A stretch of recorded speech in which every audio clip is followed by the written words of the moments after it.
Представьте на секундочку 17-летний парень, для меня вообще ребенок из Владивостока, обычный подросток, переходит по одной единственной ссылке в интернете. И в этот момент его жизнь делится на до и после. Она превращается в кошмар, он едет за 1000 километров в Кемерово, покупает канистру бензина, обливает станции. Хотел поджечь, но не успел, его схватили. А теперь главное, те, кто его толкнул на это, не какие-то иностранные кураторы, это обычные телефонные мошенники. Они просто напугали пацана уголовкой и сказали: делай или сядешь. И он поверил. На фоне того, что в стране, в которой он живет, возможно, все запрещено. Возможно, на него это как-то действует. Тем не менее, звучит все-таки как дешевый триллер, но это реальность. И таких историй становится все больше. Сегодня мы разберемся, почему обычные люди, обычные, молодые, вдруг начинают играть в диверсантов. И кто на самом деле разжигает этот огонь внутри страны. Все началось банально. Парень зашел в свой личный кабинет на госуслугах. Перешел по вредной ссылке.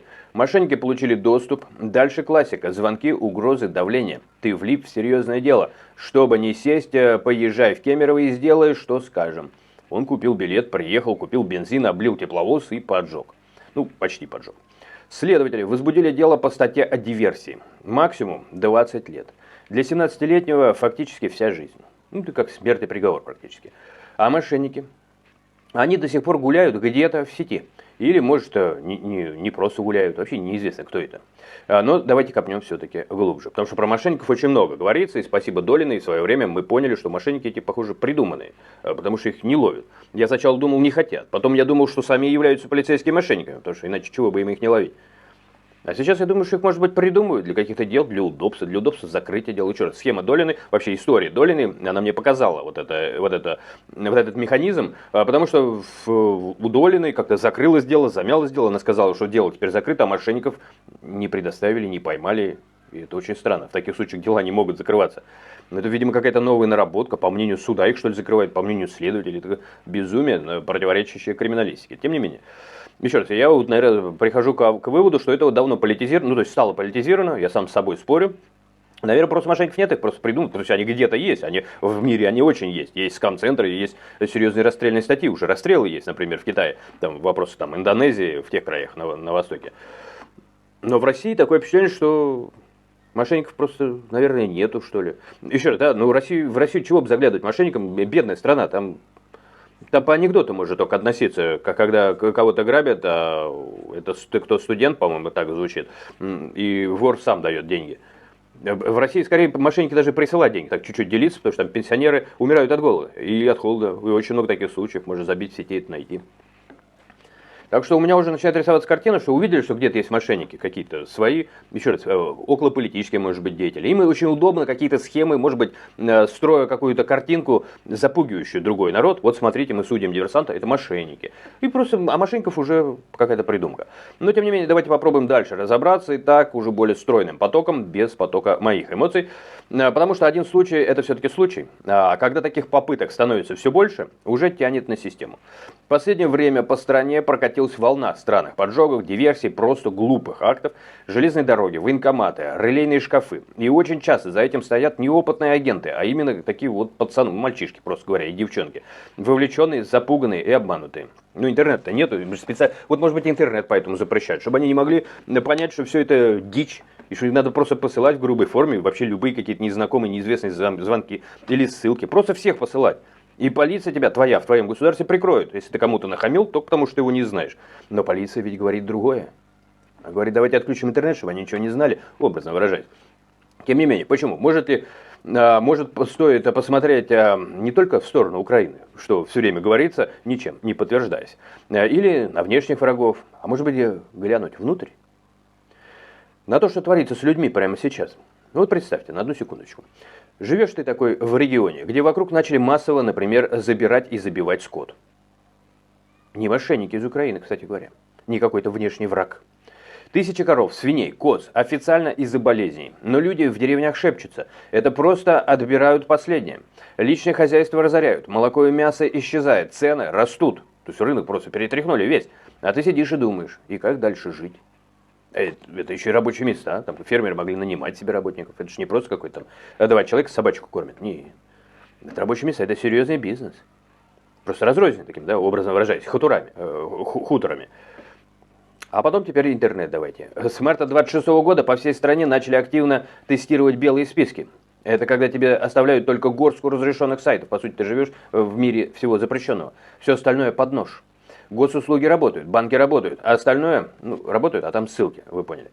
А остальное, как повезет. Полный запрет на свободу информации под видом безопасности. Роскомнадзор теперь может выключать целые куски сети по щелчку.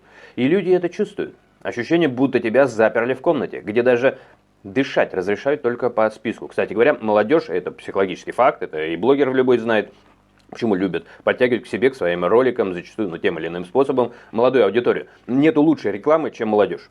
Это самая мощная реклама, почему ТикТок так расходится, почему там миллионы просмотры, туда даже бабок засовывают, Кадышеву туда засовывали. Но молодежь-то посмеяться над ней, а нам потом показывают, смотрите, она стала популярной, ее миллионы. Зумеры ее смотрят, ага.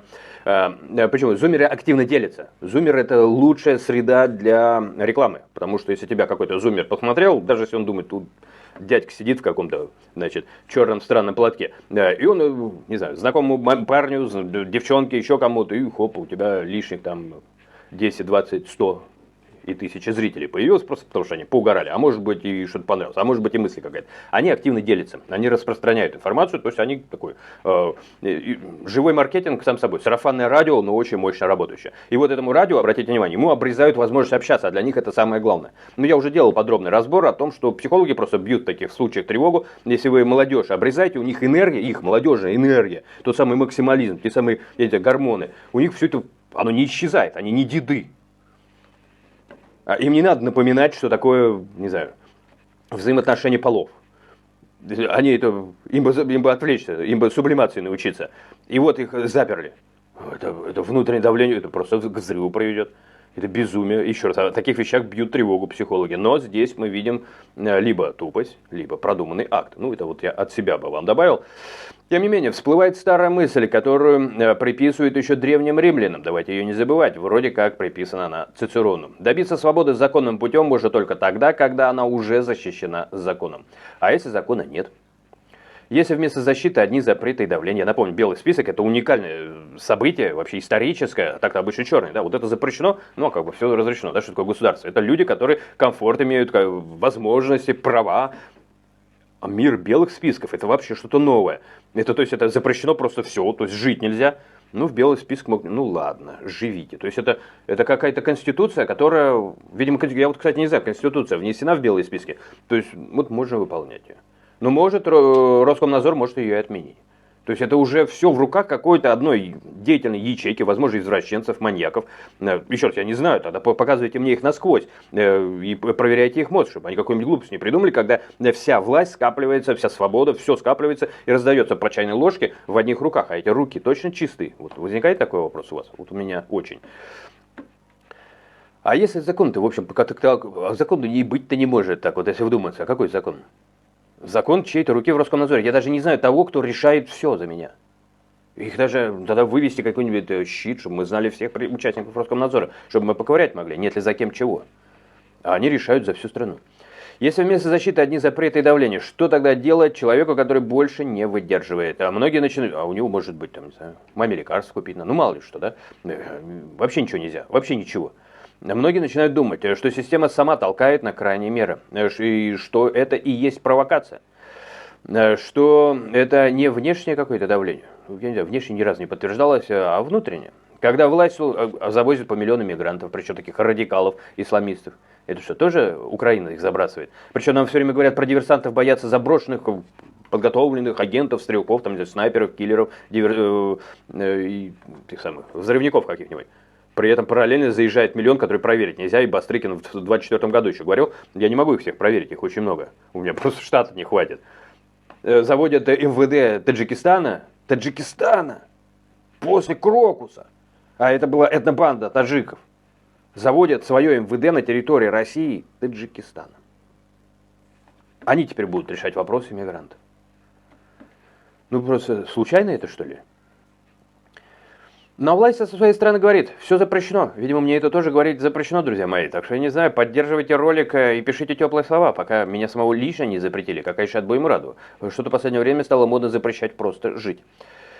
Действуйте, если можете. И слабые молодые, отчаявшиеся ломаются первыми. Наш 17-летний герой, давайте вернемся к нему, идеальный пример. Он не планировал ничего, ему просто сломали психику по телефону. А сколько таких сейчас сидят в чатах и ждут следующей ссылки? Сколько родителей по ночам не спят, потому что их ребенок вдруг начал задавать странные вопросы про как сделать что-то важное в этом мире? Следователи говорят, вовлечение несовершеннолетних, но кто на самом деле стоит за этими мошенниками? Просто кидалы за бабки или кто-то умный использует их как инструмент? Ведь если один пацан облил тепловоз, это ЧП. А если 100 таких, уже системный сбой? И тогда можно закручивать гайки, вводить еще больше запретов и говорить, видите, враги кругом. Есть версия, что часть этих схем вообще внутренний продукт. Кто-то в кабинетах прекрасно понимает, чем хуже людям, тем проще их направить. Чем меньше свободы, тем больше злости. И эта злость потом выплескивается не на тех, кто реально решал, а на ближайший тепловоз или релейный шкаф. Или еще каких-нибудь жителей, может быть, приграничных стран, предположил бы я. Но, тем не менее, утверждать не буду, что Роскомнадзор лично звонит подросткам. Нет, конечно. Или не конечно. Но когда ты создаешь атмосферу тотального контроля и безысходности, результат-то в общем предсказуем. Вот этого они не могут не понимать. Люди ломаются и начинают делать глупости, опасные глупости. А теперь самое тревожное. Этот парень не первый и точно не последний. Пока мы с вами разговариваем в этом видео, где-то очередной 17-летний переходит по ссылке. Возможно, из тех самых ресурсов, которые нас заставляют посещать. Ну, госуслуги, например. Кто-то покупает бензин, кто-то слушает голос в трубке, кто-то, может быть, сейчас обещает спасти кого-нибудь там из тюрьмы. Вопрос, который остается висеть в воздухе, когда мы перестанем ловить этих мальчишек и начнем разбираться, почему они вообще идут на такие безумные поступки. Разве это должно их интересовать вообще, по большому счету? Может, настоящая диверсия происходит не на путях, а гораздо выше, в тех решениях, которые превращают обычных людей во врагов самим себе. Ну и... Пишите со своей стороны, я, честно говоря, не стану делать каких-то последних выводов, но версии я предпочитаю озвучивать даже те, которые другие не озвучивают. Да и с другой стороны, свято место пусто не бывает. Дай-ка я его и займу. Если вместе со мной его занимаете, то пишите и не стесняйтесь. И не забывайте и распространять ролик, и где-то уподобляться зумерам. И распространять, и подписываться, и, в общем, помогать ему продвигаться. Если считаете это вопросы важными, если отзываются они в ваших сердцах. Не забудьте поставить колокольчик, чтобы не пропускать следующее видео, потому что такие истории, их много, они продолжаются, а возможно что-то большое начинается. Ведь любое количество со временем переходит в определенное качество. В следующий раз может быть уже не тепловоз, а что-то гораздо более близкое для любого из нас. Оставайтесь в безопасности, мое вечное пожелание, берегите себя и думайте, всегда думайте самый главный вопрос. Какой вопрос? Первый задают любые следователи в любом криминальном событии. Кому было выгодно?